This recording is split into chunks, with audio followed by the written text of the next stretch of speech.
Welcome to my channel friends. बहुत बार हम चाहते हैं कि एक बहुत सिंपल सा एम्पलीफायर हम कोई बनाएं जो बहुत पावरफुल हो। तो इस तरह के एम्पलीफायर के बारे में अगर आप YouTube में खोजने की कोशिश करेंगे तो बहुत सारे वीडियोस आपको मिल जाएंगे। जैसे कि एक चैनल का स्क्रीनशॉट मैं आपको यहाँ पे दिखा रहा हूँ। देखिए यहाँ पे डिफरेंट डिफरेंट टाइप के एम्पलीफायर्स दिए हुए हैं। हार्ड डिस्क से एम्पलीफायर बना के दिखा दिया है, फिर इसके बाद ट्रांसफार्मर से एम्पलीफायर बना के दिखा दिया है, पावर सप्लाई से बना के दिखा गया है, इवन एक ऑडियो कैसेट से भी एम्पलीफायर बना के दिखाया गया है। आप जानते हैं ये सारी चीज़ें फेक हैं, ऐसा नहीं हो सकता है। पावर सप्लाई से नहीं बन सकता, हार्ड डिस्क से नहीं बन सकता। तो आप जानते हैं कि एम्पलीफायर बनाना काफ़ी टिपिकल काम है और एक प्रॉपर सर्किट की ज़रूरत होगी। ऐसे कोई मोबाइल लगा के 1400 वाट का, हार्ड डिस्क लगा के 700 वाट का, जैसा कि क्लेम किया गया है 800 वाट, 8000 वाट, 13000 वाट, ये सारी चीज़ें फेक हैं। लेकिन फिर भी इस तरह की वीडियोज़ पे काफ़ी व्यू आते हैं क्योंकि ज़्यादातर लोग इन चीज़ों को ज़्यादा अच्छे तरीके से नहीं समझ पाते हैं। तो ऐसी वीडियोस को देखते हैं, तभी तो इन वीडियोस पर मिलियन ऑफ व्यूज़ आते हैं। लेकिन आज मैं आपको इन वीडियोस की सच्चाई बताऊंगा कि क्या बहुत सिंपल तरीके से या सिंगल ट्रांजिस्टर यूज़ करके बहुत ही पावरफुल एम्पलीफायर बनाया जा सकता है। तो आप एक तरीके से मान सकते हैं कि आज का वीडियो एक मिथ बस्टर है और साथ में ही प्रैक्टिकली भी देखेंगे कि एक ट्रांजिस्टर का अगर हम एम्पलीफायर बनाते हैं सिंगल ट्रांजिस्टर का तो किस तरीके से वो काम करता है और कितनी पावर वो दे सकता है। तो अगर आप ये सोच के आए हैं मेरे वीडियो पे कि मैं भी आपको एक ऐसा सर्किट बताने वाला हूँ कि एक ट्रांजिस्टर लगा के आपको हज़ारों वाट की आउटपुट पावर मिल जाएगी, तो इस वीडियो को आप देखना स्टॉप कर सकते हैं। ऐसा कुछ नहीं है, मैं आपको यहाँ पे रियलिटी दिखाने आया हूँ। हाँ, अगर आप रियली में जानना चाहते हैं कि एम्पलीफायर किस तरीके से बनता है सिंगल ट्रांजिस्टर से और किस तरीके से काम करता है और कितनी उसकी कैपेसिटी होती है, तो इस वीडियो को आप ज़रूर देखिए। तो आइए इसी के साथ वीडियो स्टार्ट करते हैं। और अगर अभी तक आपने मेरा चैनल लाइक और सब्सक्राइब नहीं किया है तो लाइक और सब्सक्राइब ज़रूर कर दीजिए। जैसा कि मैं आपको इमेज में दिखा रहा हूँ, अगर आपको एक ट्रांजिस्टर से कोई एम्पलीफायर बनाना है तो क्लास ए में ही आप बना सकते हैं। अगर आप क्लास बी में बनाते हैं तो एम्पलीफायर पूरे सिग्नल साइकिल को एम्पलीफाई नहीं कर पाएगा। और जैसा कि आप जानते हैं किसी भी एम्पलीफायर को वर्क करने के लिए एक प्रॉपर सर्किट की ज़रूरत होती है। तो ये एक ट्रांजिस्टर को बायस किया गया है as a meter follower amplifier. तो आप देख रहे हैं यहाँ से वोल्टेज आती है, कलेक्टर से कलेक्ट होती है और इमीटर से निकलती है। कुछ इस तरीके से मीटर फॉलोअर का सर्किट दिया है। ये सारी चीज़ें, सारे बेसिक्स मैं अपने पहले वीडियोस में बता चुका हूँ। आप वहाँ से जाके और अच्छे तरीके से इसे समझ सकते हैं। अगर हम किसी ट्रांजिस्टर को कंडक्ट कराना चाहते हैं तो उसके बेस पर कुछ वोल्टेज देनी पड़ती है जो कि डीसी होती है। इसी को हम डीसी बायसिंग बोलते हैं। और उस डीसी बायसिंग को देने से हमारा ट्रांजिस्टर कंडक्शन के स्टेज में आ जाता है। वो वोल्टेज 0.7 से एबव होती है, आप जैसा कि जानते हैं। तो हमारे बायसिंग का टारगेट ये होता है कि ओवरऑल हम अपने ट्रांजिस्टर को इस तरीके से कॉन्फ़िगर करें कि उसका बेस, कलेक्टर और इमीटर जो है वहाँ पर प्रॉपर वोल्टेज और करंट मिले ताकि वो हमारे इनपुट सिग्नल को एम्पलीफाई कर सके। तो कुछ इस तरीके से एक ट्रांजिस्टर को आप कॉन्फ़िगर कर सकते हैं। तो यहाँ पर आप देख रहे हैं कि रेजिस्टेंस के थ्रू एक वोल्टेज डिवाइडर नेटवर्क बनाया गया है जिनके थ्रू इस एनपीएन ट्रांजिस्टर के बेस को एक प्रॉपर वोल्टेज दी गई है।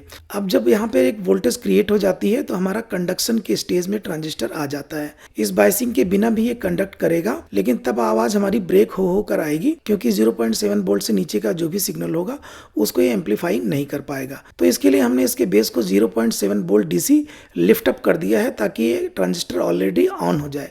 इसके बाद जो हम सिग्नल देंगे ऑडियो का, वो उस डीसी सिग्नल के ऊपर सुपर इम्पोज होके इसके बेस पर पहुंचेगा और जो भी हमारे रजिस्टर्स वगैरह लगे हैं, ट्रांजिस्टर का गेन है, उसके अकॉर्डिंग वो एम्पलीफाई हो जाएगा। तो किसी भी ट्रांजिस्टर का सबसे सिंपलिस्टिक सर्किट बनाने के लिए आपको मिनिमम इतने कंपोनेंट लगाने पड़ेंगे। लेकिन आप जानते हैं कि क्लास ए एम्पलीफायर की एफिशिएंसी काफ़ी कम होती है, लगभग 28% के करीब में होती है।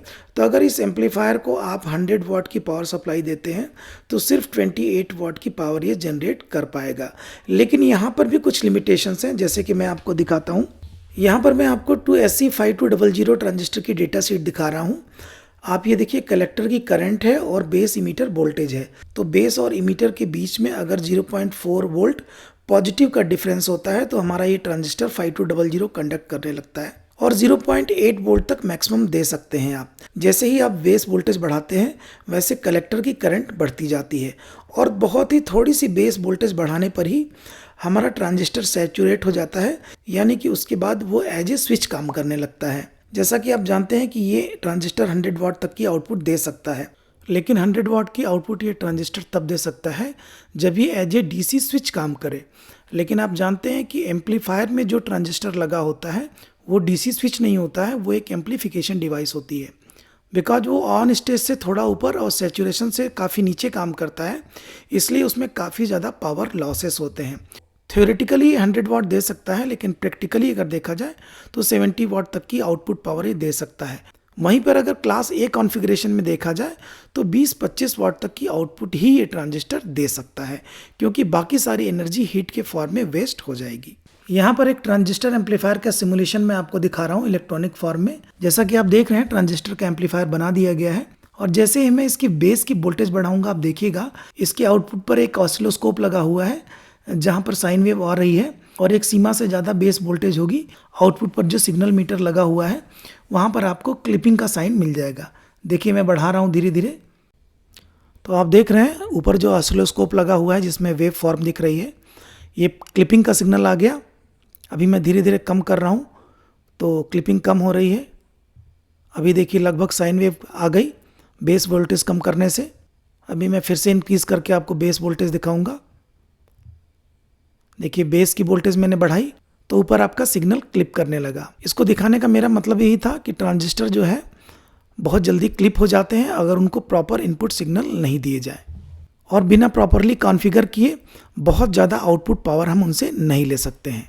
यही रीज़न है कि जब भी हम एक प्रॉपर एम्पलीफायर डिज़ाइन करते हैं, जैसा कि ये डिज़ाइन मैं आपको दिखा रहा हूँ, तो एक प्रॉपर इनपुट स्टेज होता है जो कि स्मॉल सिग्नल एम्पलीफायर होता है। स्मॉल सिग्नल एम्पलीफायर का गेन बहुत ज़्यादा होता है क्योंकि उसका आउटपुट इम्पीडेंस इनपुट इम्पीडेंस दोनों ही हम ज़्यादा रखते हैं।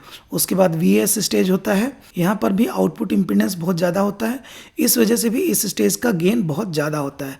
उसके बाद ड्राइवर स्टेज आता है। जैसे जैसे हम आगे बढ़ते जाते हैं और फाइनली जब हम आउटपुट डिवाइस के पास आते हैं तो यहाँ पर हमारा कोई गेन नहीं रह जाता। आउटपुट स्टेज का गेन सिर्फ 1 या 1 से नीचे होता है। इसी वजह से किसी भी एम्पलीफायर में अगर हम ट्रांजिस्टर से प्रॉपर आउटपुट लेना चाहें तो प्रॉपर डिज़ाइनिंग बहुत ही इम्पॉर्टेंट है। लेकिन इसका मतलब ये बिल्कुल नहीं है कि सिंगल ट्रांजिस्टर से प्रॉपर एम्पलीफायर नहीं बनाया जा सकता है। कम पावर का एम्पलीफायर क्लास ए में इससे बनाया जा सकता है।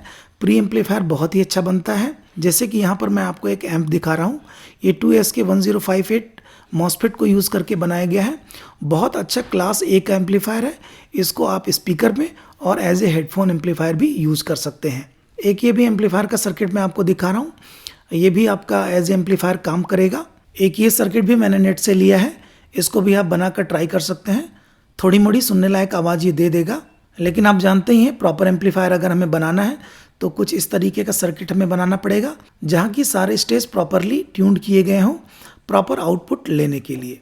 तो जिस तरीके से वीडियोज़ में दिखाया जाता है उसी तरीके का एक सिंपल सर्किट मैंने बना रखा है। मॉसफेट के थ्रू ये मैंने बनाया है। बाइसिंग के लिए ट्रिमर मैंने लगाया है, तो बाइसिंग का कोई ज़्यादा फ़र्क नहीं पड़ रहा है इसमें क्योंकि इनपुट वोल्टेज काफ़ी कम है। मोबाइल से मैंने सिग्नल दिया है इसको। आपको इसका ऑडियो सैंपल सुना देता हूँ ताकि आपको अंदाज़ा चल जाए कि बिना प्रॉपर सर्किट के अगर हम बनाएंगे तो किस तरीके से ऑडियो आएगी। और कोई भी 10,000 8,000 वाट की ऑडियो नहीं आने वाली है। 2 4 5 वाट मिल जाए तो ये बहुत बड़ी बात है हमारे लिए। तो ये देखिए मैं प्ले करता हूँ और थोड़ा सा सप्लाई वोल्टेज में बढ़ाता हूँ।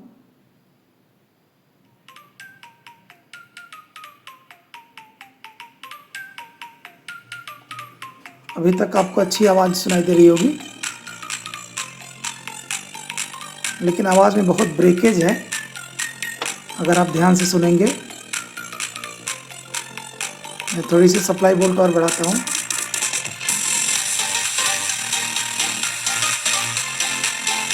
ये आप देख रहे हैं यहाँ पर क्लास ए की आइडियल करंट जो है बढ़ती जा रही है जैसे जैसे मैं सप्लाई बढ़ा रहा हूँ। तो 180 मिली एम्पीयर ये अभी ले रहा है, और ये मैंने मॉसफेट के थ्रू बनाया है क्योंकि मॉसफेट को ड्राइव करना इजी होता है।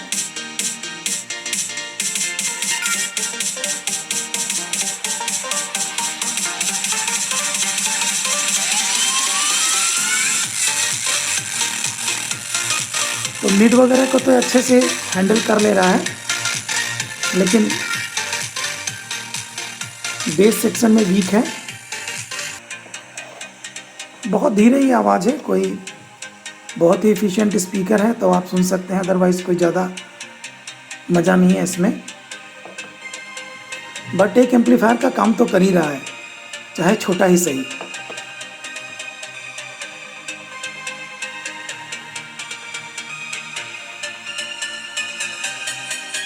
अभी 8 वोल्ट 8.2 वोल्ट सप्लाई मैंने कर दी है। 270 मिली एम्पियर आइडल करंट है।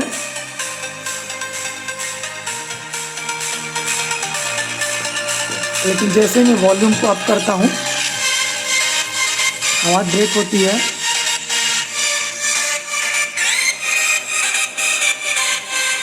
और बेस रीजन में आवाज़ ज़्यादा ब्रेक होगी।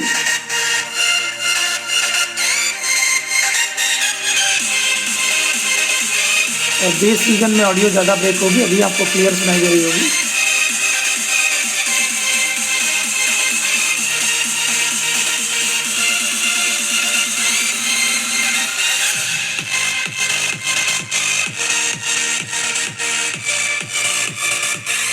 फोन में बहुत थोड़ा सा मूवमेंट है। मैं वॉल्यूम तेज करके आपको सुनाता हूँ।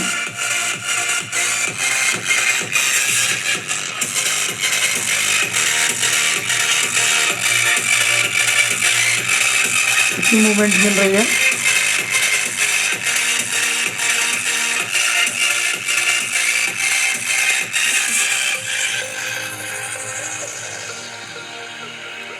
लो वॉल्यूम पर ठीक ठाक परफॉर्म कर रहा है। और बिकॉज मैंने बहुत ही सिंपल सर्किट है, इसको पूछिएगा नहीं। जैसे मॉसफेट का सर्किट मैंने बनाया था, कुछ इसी तरीके का सर्किट है।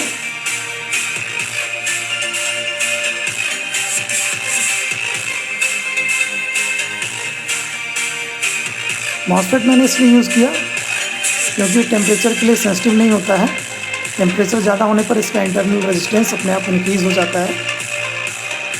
ट्रांजिस्टर में उल्टा होता है। ट्रांजिस्टर जितना गर्म होगा उतने उसके ख़राब होने के चांसेस ज़्यादा रहेंगे। इसलिए टेस्टिंग पर्पज़ के लिए मैंने मॉसफेट का यूज़ किया है। आप सेम सर्किट को ट्रांजिस्टर के साथ भी अप्लाई कर सकते हैं। और इस सर्किट को एक्चुअली आपको बना के देखना चाहिए। इससे आपको एक प्रैक्टिकल एक्सपीरियंस मिलेगा